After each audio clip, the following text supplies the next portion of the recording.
Coming up on Network Africa, Mali junta chief fires the prime minister in a row over return to civilian rule.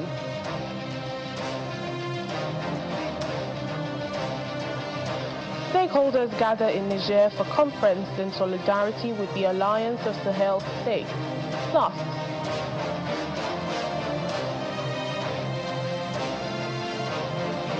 opposition leaders in the DR Congo call for protests against president's plan to change the constitution.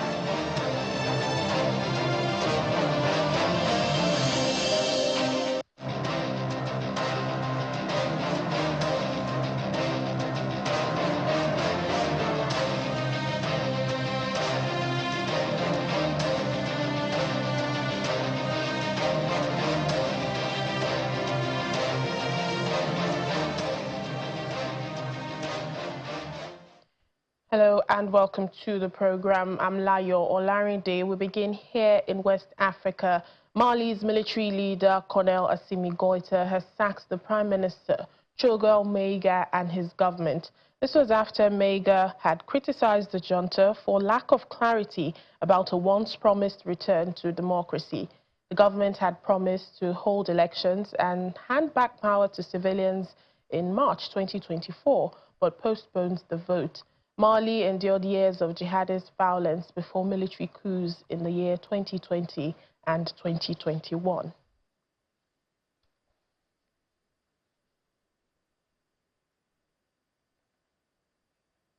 Well, people have been gathering in Niger for a conference in solidarity with the Alliance of Sahel states made up of Mali, Burkina Faso and Niger. The Conference of Solidarity with the People of the Sahel aims to provide support for the countries which have been cut off from much of the international community following recent coups. An Economic and Defense Confederation was formed in September last year after the crisis in Niger. The Sahel Solidarity Movement is also supported by popular organizations in neighboring Benin Republic and Ghana. The coups in Mali, Burkina Faso and Niger came amid widespread discontent with leaders with close connections to former colonial power France. Military leaders were able to get support by promising independence from their former colonizers and a solution to the ongoing security crisis. Well, the three juntas have spurned Western countries and instead favor partners like Russia and Turkey. To the Democratic Republic of Congo, leaders of the main opposition parties in the country are asking residents to embark on a nationwide protest against President Felix Tshisekedi's plans to draft a new constitution. Well, last month, President Tshisekedi announced that a national commission will be set up next year for the exercise, raising concern among the opposition over a possible altering of the presidential term limit. Opposition politicians, including the former President Joseph Kabila and former presidential candidates Martin Fayulu and Moise Katumbi, are against President Tshisekedi's plan. Tshisekedi has criticized the current constitution, which was adopted by referendum back in 2006, as outdated, but experts say for constitutional alteration, he will need 60% of the parliament. In Uganda now, we are learning more about how leading opposition figure Kizza Besigye's arrest was planned. According to local Ugandan media, secret agents with the Ministry of Foreign Affairs reportedly provided the tip-off that sparked the sting operation in Kenya that seized retired Colonel Besigye and his companion Obid Lutale. The joint team of Ugandan security personnel led by the army reportedly took both men from the Riverside apartments in Nairobi, Kenya. Well, Mr. Besigye has been arrested multiple times before. The one-time close ally of President Yoweri Museveni fell out of favor with the president more than 2 decades ago and has become one of his harshest critics. Well, he faces charges of illegal possession of firearms and also negotiating to buy arms abroad after appearing in a military court on Wednesday. In Uganda or out of Uganda.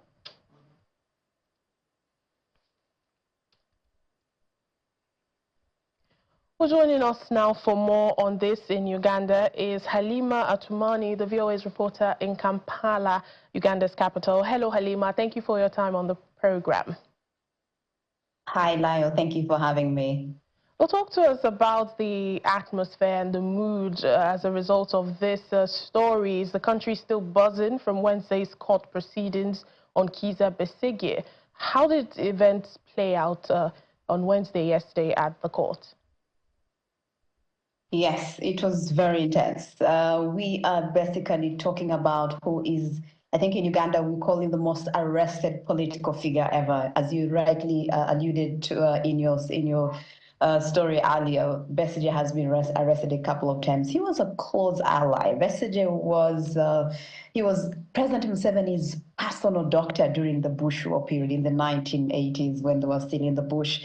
And so, but then, eventually he stood against President Museveni 4 times, lost all these 4 times. Whether he lost genuinely or not, that's a question and topic for another day. But yesterday when he was brought in, court was filled and packed. People were waiting because those are the news after the tweets by his wife, Winnie Yanima, who is the USA boss. And so she tweets and says, "My husband is nowhere to be found. He's been kidnapped." As you say, it was a sting operation between Ugandan and Kenyan intelligence officers when Besigye went to Nairobi for the launch of Martha Karua's book. But then no one knew, well, because he disappeared and no one knew how he got into Uganda. So when yesterday, it was one car after another. But I think eventually, those days during the walk to work protest, so the most guarded, I can't call him, the most guarded suspect has always been Dr. Kizza Besigye whenever he's arrested. And yesterday was no different. Yesterday, there was a lot of military. He's always highly guarded, always given a special car to get him from prison onto the to court. And that's exactly how it played out. Media were there. At a certain point, the military officials were saying no media should appear in court, but the media fought back. They were eventually let into court, and then what happened unfolded, as you can see in the pictures that you're showing at the moment. Yes, Halima. Well, he demanded that he be tried in a civilian court if he had to face charges, but we understand that was overruled. And we know that his wife earlier on had also questioned, why he's being held in a military jail. She says he's not a soldier, although we know, he's a retired colonel. I mean, the army or the government has always, explained that once you are in possession of, army material or war materials, that means you are going to be immediately tried before a court-martial, the military court-martial, and that has happened. Previously, that has happened with the members of the National Unity Party platform who are actually still in prison up to now, ever since they were arrested after the 2021 elections, and we're still going at it. Besigye is no different. Every time Besigye is arrested, is always presented before an army court martial, and this is the same thing. No matter how much they argue, the government thinks different. The government argues differently, so they are going to go ahead and keep him in the court martial. Yes, and he's to remain in custody until December 2nd. What are the likely consequences, of these charges that he faces if he's found guilty? I think we need to first start with the point of found guilty. The number of times Besigye has been arrested, almost on similar charges previously, and every time the court process has started and continued to its logical conclusion, he's always found innocent. So until then, but in the event that the army or the government finds him guilty of being in possession of these war materials, then the sentence is death. That's what Besigye faces. And what are we hearing from, ordinary Ugandans that are spectating and, seeing all that's playing out in the political sphere? I think Ugandans are disappointed in a way with the government regarding Besigye. Besigye has been out of the news most of the times. In the couple of times that he's been, he's been a big critic of the government. Calling for rights, calling for a release of prisoners, political prisoners. And the country was, for once, I think the news changed. It was Besigye, it was not Bobby Wine, it was not any other politician, but it was the Besigye that we used to know. He's not a leader of any political party. It's just him as the figure, a veteran political figure and a big critic and opponent to President Yoweri Museveni. So the government, the kind of still discussing him, people, I think for most of yesterday and today, the question was, because I think at a certain point yesterday, the Kenyan government had not come out to say what role they played in the arrest of Besigye. And if he was arrested in Kenya, then why not be taken to a Kenyan court? So questions were being put, for example, how was he moved? How did he get to Uganda? Where was he kept until yesterday when they eventually produced him before court? So those are a lot of questions by people. The public still loves Besigye. He's a darling of the people. And I think they're going to still continue talking about him, and so we wait to see what happens on the 2nd of December. All right, then. Thank you so much, Halima Atumani, the VOA's reporter in Kampala, Uganda. Thank you. Thank you for having me. Thank you. Welcome back to the program. South African fishermen and environmentalists have taken French multinational company Total Energies to court in an attempt to block its proposed oil and gas exploration off the country's west coast. They fear that the planned project will destroy the ecosystem and marine life.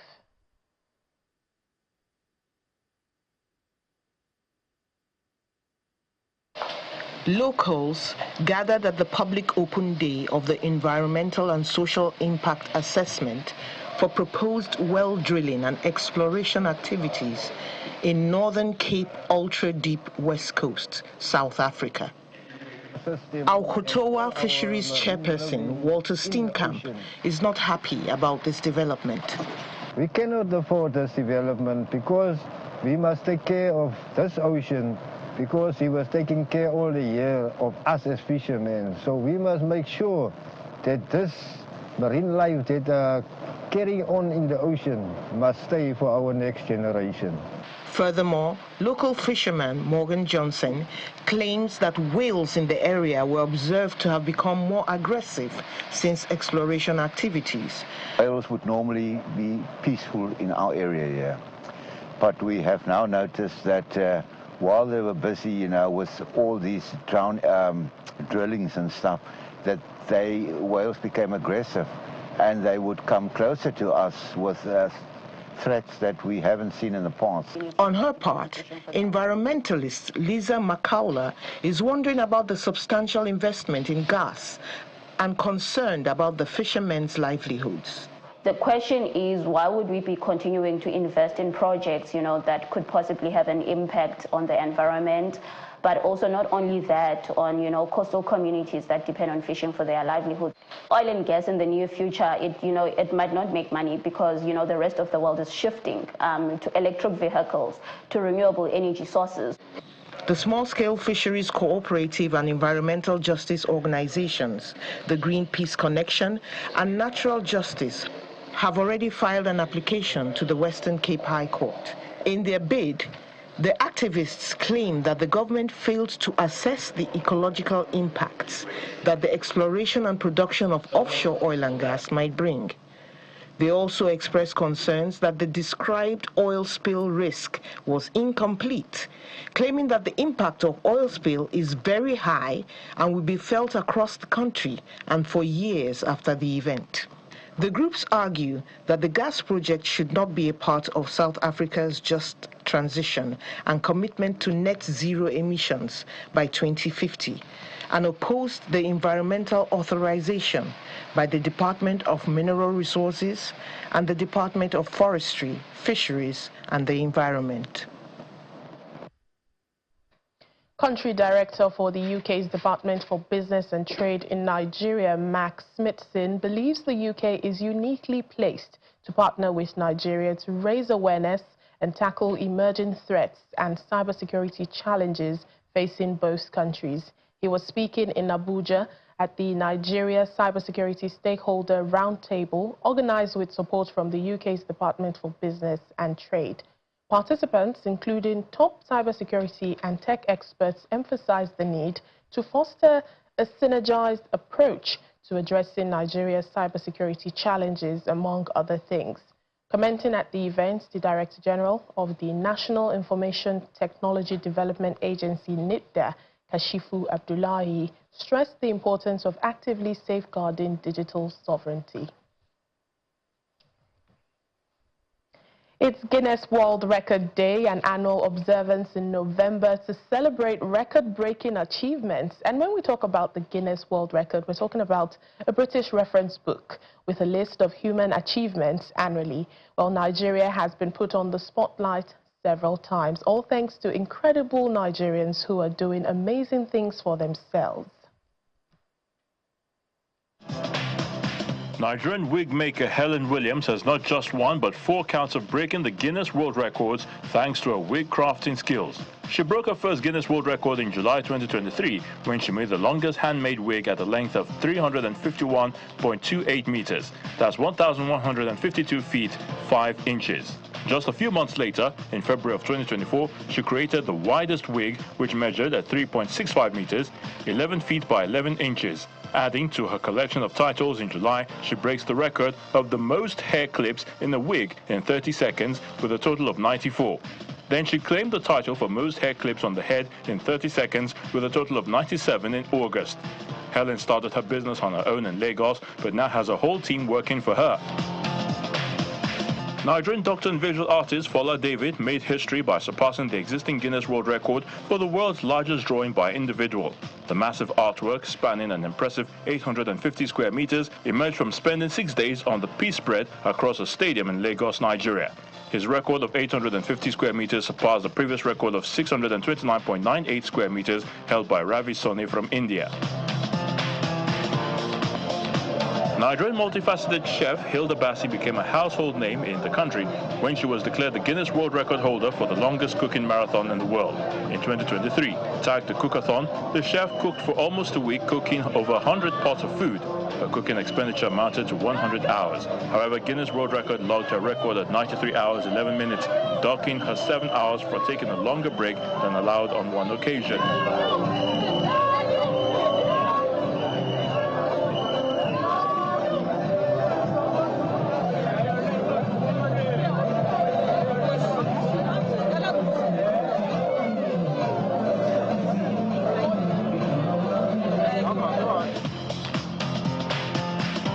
Notable Nigerian disc jockey DJ Obi gained mainstream attention after breaking the Guinness World Record for the longest DJ set in 2016, spinning for an incredible 10 days straight.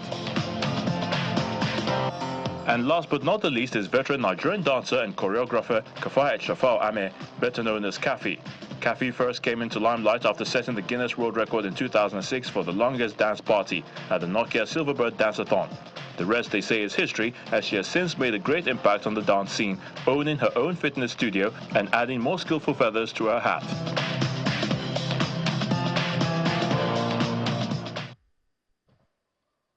Well, Algeria has hosted the 6th edition of the International Saharan Tourism Festival in Oud Souf in the Algerian desert, with more than 400 participants, including tourism offices, hotels, travel agencies, and craftsmen. The 4-day event aims to promote tourism in the country, especially in the desert, and this included performances and activities to highlight the region's cultural heritage. Algeria wants to lure more visitors to the cultural and scenic treasures of Africa's largest country, shedding its status as the tourism backwater and expanding its sector outshone by competitors in neighboring Morocco and Tunisia. It boasts Roman and Islamic sites, beaches and mountains just an hour's flight from Europe, and intriguing Saharan landscapes where visitors can sleep on dunes on the stars and ride camels with Tuareg nomads. The country has plans to build hotels and also restructure and modernize existing ones, as well as restore its historical sites with 249 locations earmarked for tourism expansion.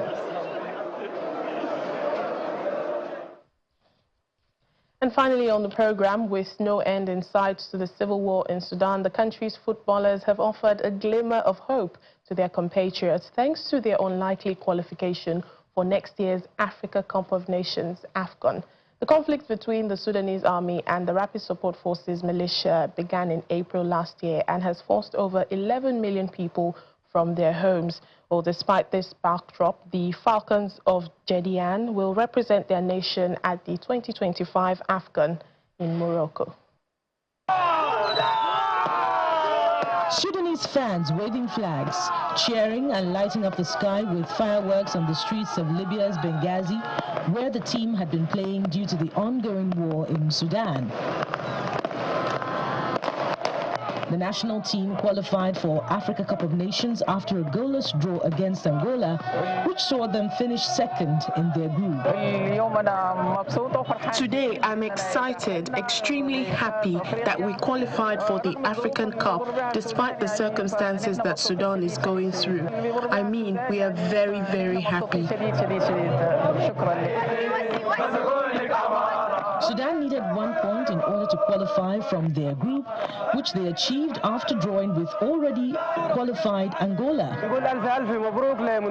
We say 1,000 congratulations to our Sudanese team, and despite the harshness of the war, thank God we qualified for the next round. We say the best is yet to come. And greetings to all the Sudanese team, and from here we salute them and say to them 1,000 congratulations. At the Sudanese consul's house in Benghazi, the national team players also celebrate. Coach James Appiah says the competition had been really difficult because of the war. Since we started the competition, it's been really difficult because of the war in Sudan. So I decided that since there's no league as well in Sudan, I need to make sure I pick some players from Hilal and Merrick.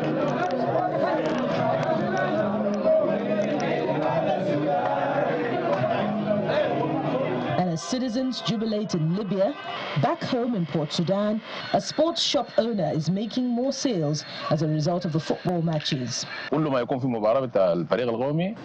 there is a match for the national team, sales increase. The T-shirts are not enough for the demand. We ask God for progress for the national team and for lifting people's spirits. People are extremely disheartened, and that's why the team have greatly uplifted our morale and made us forget the war. Sudan has been locked in a brutal civil war with the army and the Rapid Support Forces, RSF, a paramilitary group that has been trying to seize control of the country from its army being led by General Abdel Fattah al-Burhan. The country won AFCON when they hosted the tournament in 1970, but have advanced beyond the group stage of the competition only once and have qualified for just 3 of the most recent 24 editions of the tournament. Morocco will host the next one, which is scheduled to begin on December the 21st, 2025, and run until January 18, 2026. Sudan joins over 20 other African countries at the tournament. And that's it on the program today. Thank you so much for watching. I'm Layo Olarinde.